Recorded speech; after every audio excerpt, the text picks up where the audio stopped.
Hello, आप सबको जय मसीह की। आज सुबह फिर हम एक नए वचन के साथ, एक नई कहानी के साथ परमेश्वर की बातों को समझेंगे, क्योंकि परमेश्वर ने आज हमारे लिए क्या दिया है इसको हम देखेंगे। सीधे आते हम सीधे परमेश्वर के वचन की ओर बढ़ते हैं। और परमेश्वर के वचन को बढ़ने से पहले क्यों ना हम कुछ बात को जाने। मैं एक व्हाट्सएप में एक बहुत अच्छा संदेश को पढ़ रहा था। वो संदेश एक खूबसूरत बात को बता रहा था। हम क्यों ना उसी से आज इस बात को शुरू करें। उसमें मैंने पाया कि उस ग्रुप में जब मैं पढ़ रहा था उस संदेश को, उसमें लिखा था कि मछली जल के बिना कुछ नहीं, पेड़ जमीन के बिना कुछ नहीं, और हम मनुष्य परमेश्वर के बिना कुछ नहीं। वो कैसे? परमेश्वर ने जब मछली को बनाई तो उसने समुद्र को आज्ञा दी कि समुद्र मछलियों से भर जाए। वैसे ही परमेश्वर ने पेड़ पौधों के लिए जमीन को आज्ञा दी, और जमीन धरती उसने पेड़ लगा लिया, पेड़ उगाया। और जब मनुष्य की बारी आई तो परमेश्वर ने विचार किया, और विचार करके कहते हैं, आओ हम मनुष्य को अपने स्वरूप में, अपने समानता में बनाएं। तो ये तीनों के बीच का आधार क्या था? तीनों के बीच का आधार, अगर मछली को पानी से निकाल दिया जाए तो वो पानी के बिना जिंदा नहीं रह सकती, क्योंकि उसका आधार वो पानी है। वो नदी का स्रोत, जल का स्रोत जो भी हो, मछली उसके बाहर जीवन नहीं जी पाएगी। उसी प्रकार से पेड़, अगर हम उसे जमीन से निकाल दें, बाहर काट दें या निकाल दें, तो जैसे ही वो ज़मीन से अलग हो जाता है तो वो तुरंत मर जाता है, सूखना शुरू हो जाता है, क्योंकि उसका आधार खत्म हो जाता है। वैसे ही हमारा जीवन है जो परमेश्वर की ओर से है। हम जब तक, मतलब ये जो वातावरण है ना, वातावरण में परमेश्वर है, और जब तक हम परमेश्वर से जुड़े हुए हैं तो हम जीवित हैं। और परमेश्वर से हमारा लिंक आउट हो जाता है तो हम मरे हुए हैं। आइए हम वचन को देखते हैं, फिर परमेश्वर ने चाहा तो हम कुछ कहानी को भी देख लेंगे। ऐसे 3 व्यक्ति के बारे में परमेश्वर बता रहे हैं, क्योंकि बाइबल कहती है ऐसे 3 व्यक्ति के बारे में, नूह, दानियल और अय्यूब। ये 3 व्यक्ति परमेश्वर के लिए एक महान खास व्यक्ति थे। नूह के द्वारा परमेश्वर ने एक नई पीढ़ी को शुरू की, और दानियल एक ऐसा नबी था जिसने परमेश्वर के बहुत सारे बातों को सामने किया था, क्योंकि वो ऐसा प्रार्थना करने वाला व्यक्ति था। और अय्यूब जिसने शैतान के सारे सामर्थ का सामना किया था। शैतान भी अय्यूब के लिए परमेश्वर के दरबार में पहुंचकर परमेश्वर से उसके लिए विपत्ति मांग कर ले आया था। तो ऐसे लोगों के साथ परमेश्वर कुछ बात बता रहे हैं। यहाँ पे यहेजकेल, पुराने नियम की किताब यहेजकेल, उसका 14 अध्याय पद 12 से हम पढ़ते हैं, और हम यहाँ पे 3 स्टेप को देखते हैं। पहला स्टेप में, तब यहोवा का यह वचन मेरे पास पहुंचा, यहेजकेल के पास।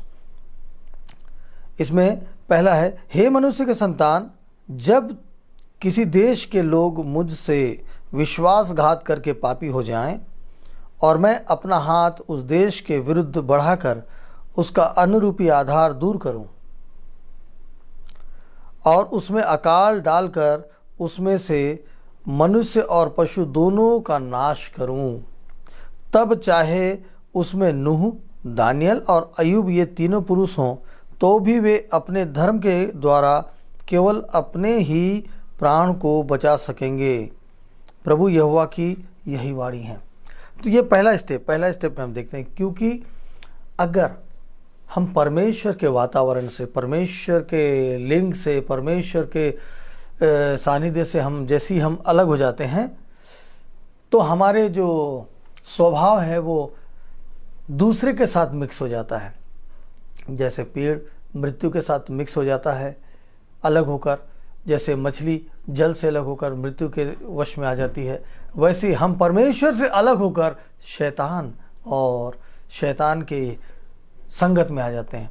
और जब हम शैतान के संगत में आ जाते हैं तो हम परमेश्वर को क्रोध दिलाते हैं, क्योंकि परमेश्वर के कार्यों के विरुद्ध में हम चलते हैं, तब परमेश्वर नाराज हो जाते हैं और परमेश्वर फिर ऐसी बातें कहते हैं। यहाँ सीधी सीधी बात बोलते हैं परमेश्वर, हे मनुष्य के संतान, जब किसी देश के लोग मुझसे विश्वासघात करके पापी हो जाए।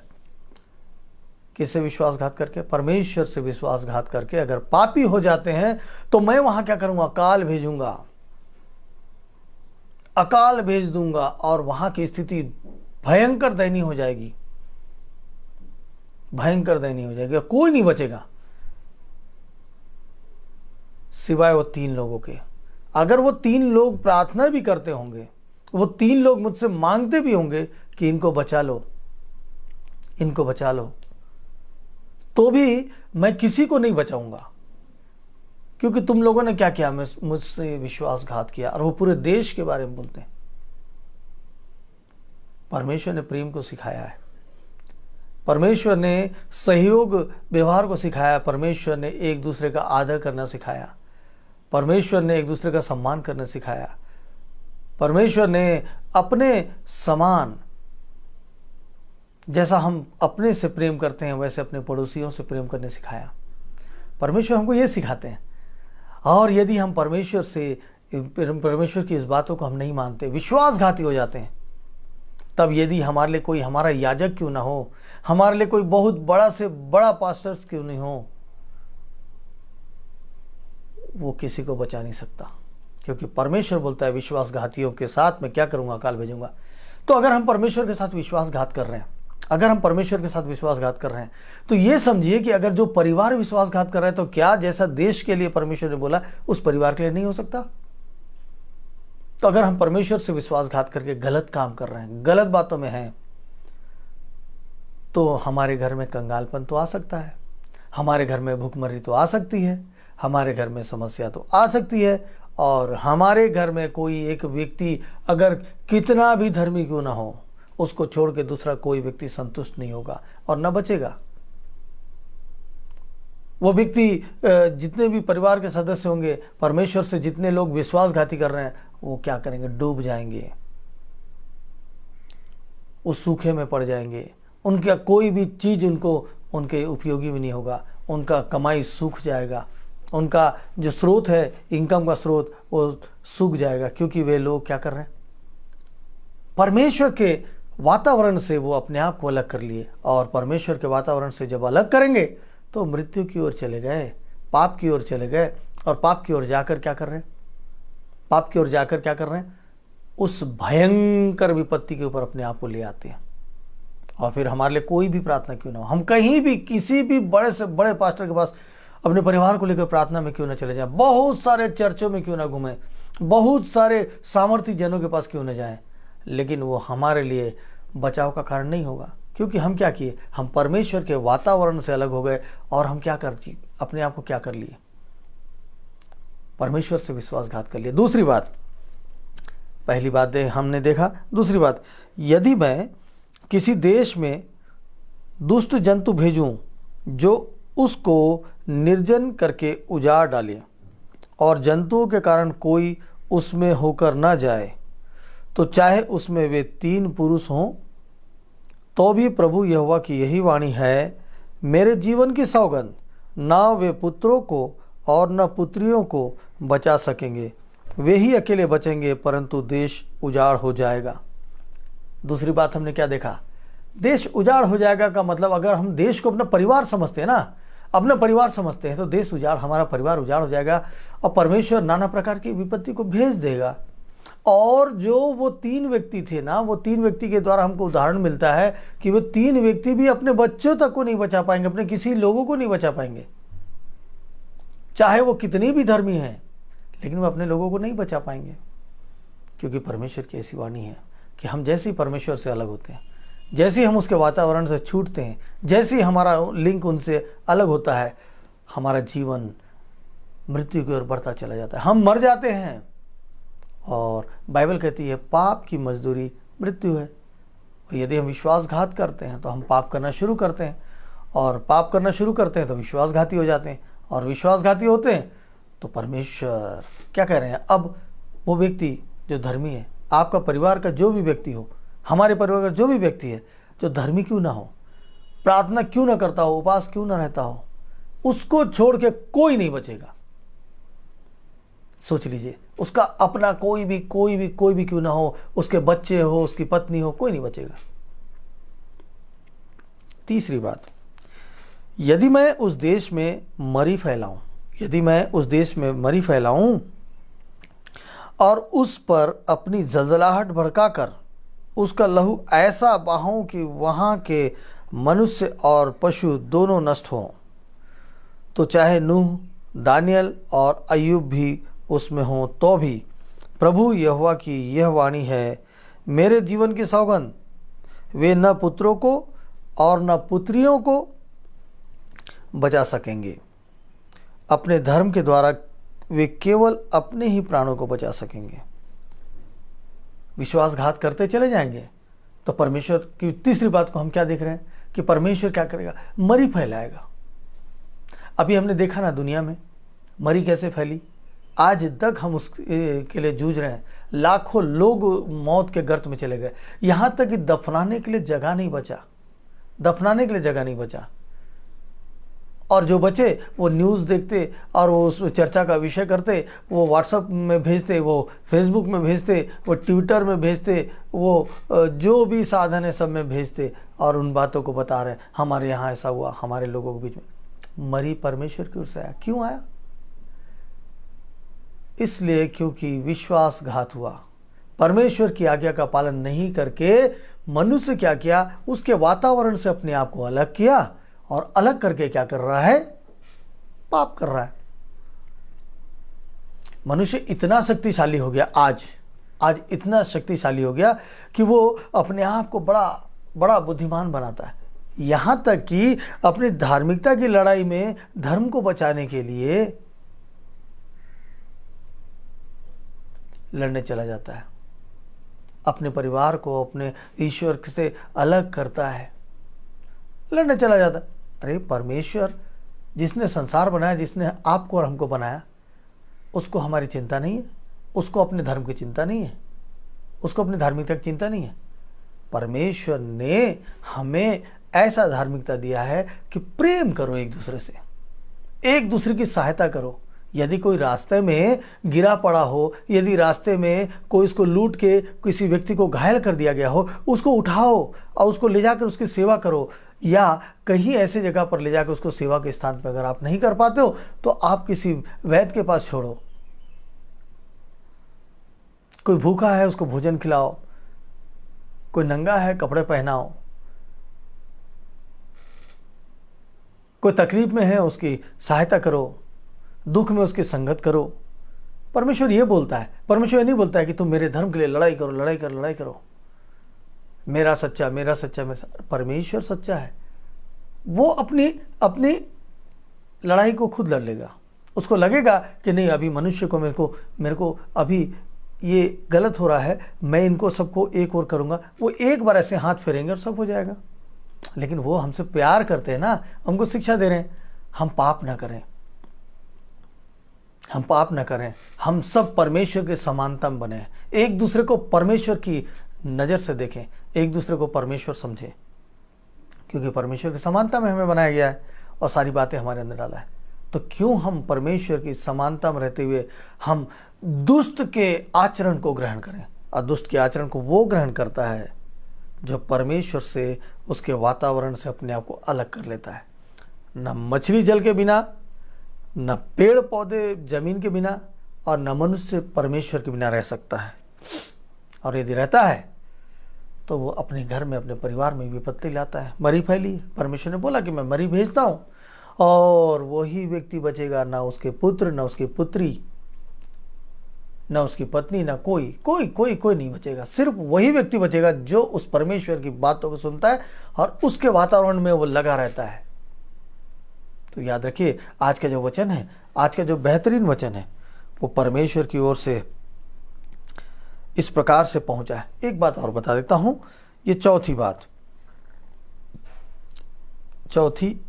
पांचवी बात, क्योंकि प्रभु यहोवा यूं कहता है, मैं यरूशलेम पर अपने चारों दंड पहुंचाऊंगा, अर्थात तलवार, अकाल, दुष्ट जन और मरी। जिनसे मनुष्य और पशु सब उसमें से नष्ट हो जाएंगे। तो जो परमेश्वर से अलग होगा वो इन चारों में से किसी भी चीज़ से वो मारा जाएगा, या तो तलवार से, या तो अकाल से, या तो दुष्ट जंतु से। परमेश्वर क्या करेगा? चारों दंड अर्थात तलवार, अकाल, दुष्ट जन और मरी, या तो बीमारी से, या तो लड़ाई से, युद्ध हो, लड़ाई हो, बैरियों से हो, है ना, या कंगालपन, कर्ज, अकाल मतलब कर्ज से अपने आप को व्यक्ति नाश कर देगा, है, दुष्ट जंतु से अपने आप को नाश कर लेगा, या फिर मरी, बीमारियां जो हमारे जीवन में आती है। तो क्या हम इस बात को समझ सकते हैं? आज परमेश्वर का वचन हमसे क्या कहता है? परमेश्वर का हमें वचन हमसे कहता है कि तुम मुझसे अलग ना हो, तुम मेरे आज्ञा का पालन करो। प्रत्येक मनुष्य मेरे लिए एक प्यारा सा मेरा बेटा है। प्रत्येक इंसान को मैंने अपने स्वरूप में बनाया है, मैंने अपने गुण को उसको दिया है, और वही व्यक्ति बचेगा जो परमेश्वर के वातावरण में उससे जुड़ा हुआ रहेगा। जो परमेश्वर के वातावरण से अलग होगा वो मृत्यु की सजा के लिए तैयार हो जाएगा, कुछ न कुछ समस्याओं से वो घिरा रहेगा, और वो अपने परिवार को भी नाश में पहुंचाएगा। और परिवार का हर सदस्य, ये प्रत्येक जन के लिए बोला जा रहा है, ये प्रत्येक जन के लिए बोला जा रहा है। इसमें कोई किसी का लेखा नहीं देगा। परमेश्वर का वचन, परमेश्वर की वाणी, किसी का कोई लेखा नहीं देगा। हर व्यक्ति अपना अपना। इसलिए आज मैं एक छोटी सी बात बताता हूँ। एक गुरु सिखाते थे, एक शिक्षा देते थे कि जब भी कोई काम अगर आपको करना है, जब भी आपको अच्छा विचार आता है, तो आप उस विचार को तुरंत उस काम को करना शुरू कर देना। जब भी आप कहीं कुछ अच्छी बातें सुनते हैं तो उस काम को तुरंत करना, उसके लिए देर मत करना। और जब कोई बुरा विचार आता है मन में, बुरी बातें मन में आती है, बुरे काम का इच्छा होता है, तो उस काम को रोक देना, उसको कल तक के लिए टाल देना, अगले समय तक के लिए टाल देना। और जब हम कल तक के लिए टाल देंगे, अगले समय तक के लिए टाल देंगे, तो हमारा विचार बदल जाएगा। लेकिन अच्छे काम के लिए अगर हम करने के लिए हमारा खुदा या हमारा मन या हमारी आत्मा हमको उकसाती है, तो हमको तुरंत झट से करना चाहिए। और ये ऐसा हुआ कि वो एक शिष्य है, अपने गुरु के पास एक झोला धन लेकर उसके दरवाजे में रात को पहुंच गया। देर रात को दरवाज़ा खटखटाने लगा। खटखटाने पर जैसे ही वो दरवाज़ा खोलता है गुरु, तो वो देखता है कि उसका शिष्य बाहर खड़ा है एक झोले लेकर। क्या हो गया बेटा, इतने रात को आए हो? तो वो गुरु को प्रणाम करता है और बोलता है कि मैं ये धन आपको देना चाहता हूँ। गुरु बोलते हैं कि तुम ये काम तो कल सुबह भी कर सकते थे, अभी तुमको इतने देर रात को आने की क्या आवश्यकता है? वो बोलता है कि अगर सुबह तक मेरा विचार बदल जाता, तो ये जो अच्छा काम मेरे मन में आया, ये काम को अगर मैं रात के अभी तुरंत नहीं आता तो मेरा मन बदल जाता और सुबह मैं आपके पास ये नहीं पहुंचाता। आपने कहा है ना, जब अच्छे विचार आते हैं उस काम को उसी वक्त करना, और जब बुरे विचार आते हैं उसको टाल देना अगले समय तक के लिए। तो आज हमारे पास शिक्षा यही है, यदि हम परमेश्वर से अलग हो गए हैं, तो भी हमारे पास दो ऑप्शन हमेशा आते हैं, या तो परमेश्वर से जुड़ जाए या तो परमेश्वर से अलग हो जाए। अच्छे विचार, बुरे विचार, दो विचार हमें जोड़ते और अलग करते हैं। और ये सच्चाई है। जब हमारे मन में बात आती है अच्छे काम करने के लिए, सेवा करने के लिए, या अभी जब हम इस बात को देख रहे हैं, यदि आपके और मेरे घर में समस्याएं हैं, उन चारों में से कोई भी विपत्ति आई हुई है, तो समझ जाइए कि हम परमेश्वर से क्या कर रहे हैं, विश्वासघात कर रहे हैं। इसलिए हमारे घर में कोई ना कोई, ये चारों में से कोई एक विपत्ति आई हुई है और इसके कारण हम परेशान हैं।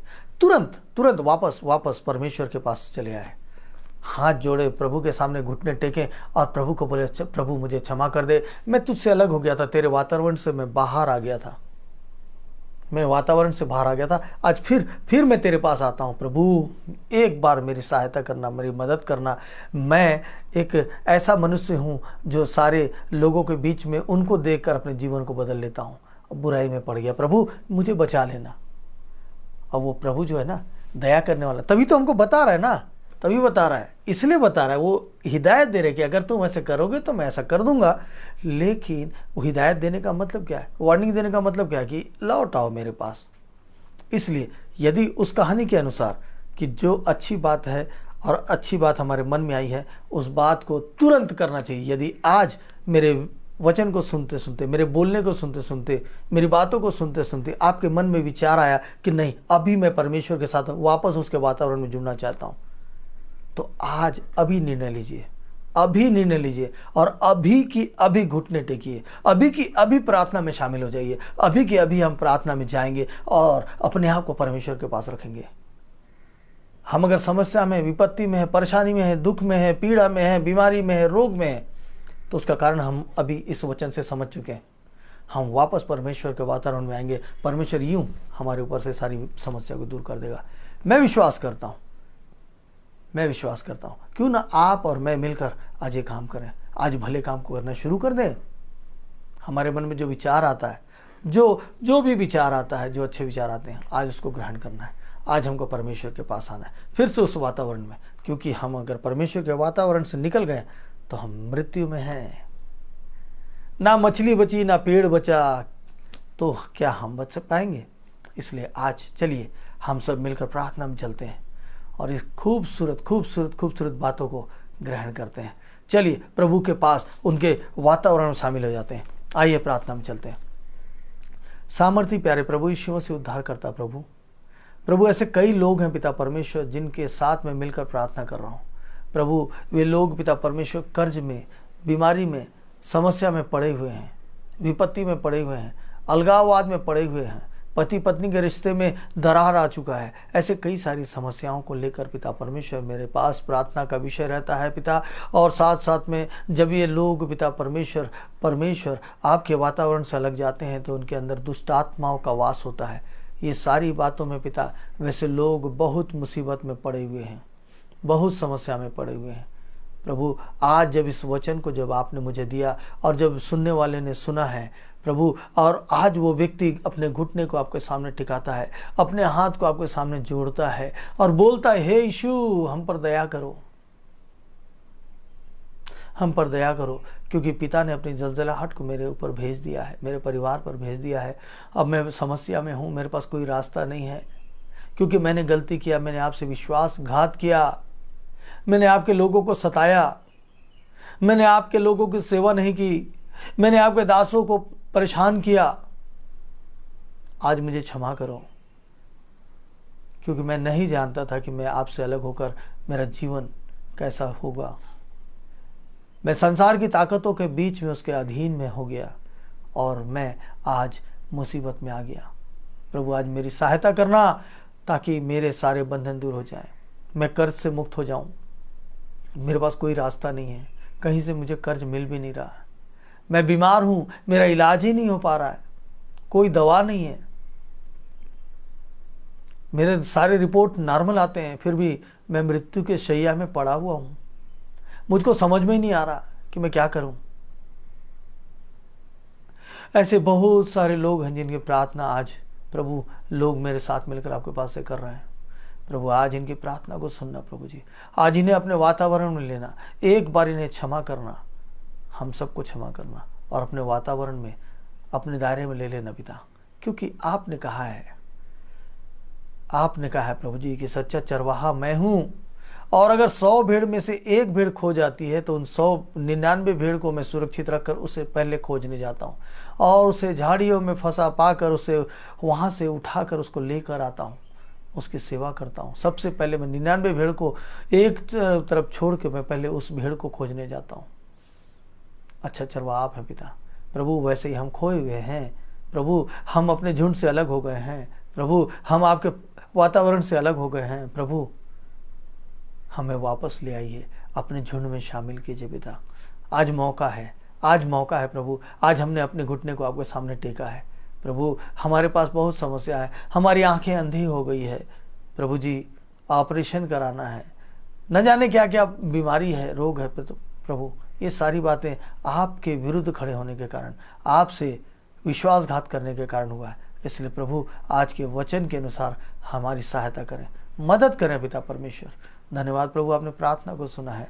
और प्रभु मैं विश्वास करता हूँ कि आज जितने लोग अभी या जब इस वचन को सुनते हैं प्रभु और प्रार्थना करते हैं पिता, उसी वक्त इनकी प्रार्थना सुनकर उन पर दया करना पिता, दया करना पिता। धन्यवाद प्रभु, आपने प्रार्थना को सुना है। आपके पवित्र मीठे नाम से मांगता हूँ, आमीन आमीन आमीन। एक बेहतर संदेश, एक बेहतर बात, बहुत खूबसूरत बात जो परमेश्वर ने हमें समझाया और बड़े सरलता से हमें समझाया। आज लौट आने का दिन है, आज लौट आने का दिन है, आज हमारे बचाए जाने का दिन है, आज मुक्ति पाने का दिन है, आज छुटकारा पाने का दिन है। तो क्यों ना आज खुशी मनाएं और आज की हमारी जो प्रार्थना सुन ली गई है उस प्रार्थना के अनुसार आज हमारा जीवन हो। हमें लगता जरूर है कि हम अकेले पड़ गए हैं, हमें लगता जरूर है कि हमारा कोई आस नहीं, हम निराश हैं, लेकिन आज देखिए तो सही, आज जब हमने परमेश्वर सामने घुटने टेके हैं तो परमेश्वर, क्योंकि आज हम फिर उससे जुड़ गए हैं तो हमारा जीवन फिर से वापस आ गया, तो हमारी उन्नति तरक्की फिर से आ गई है। प्रभु आप सबको आशीष दे और एक खूबसूरत वचन के द्वारा आपके जीवन में परमेश्वर का अनुग्रह होता चला जाए। आज फिर समय काफ़ी हो गया है, फिर से आप लोगों से विदा लेने का समय आ गया है, इसलिए प्रभु आप सबों को अच्छे से रखे। आज का दिन आप लोगों के लिए उन्नति तरक्की खुशी का हो। आप सबों को जय मसीह की।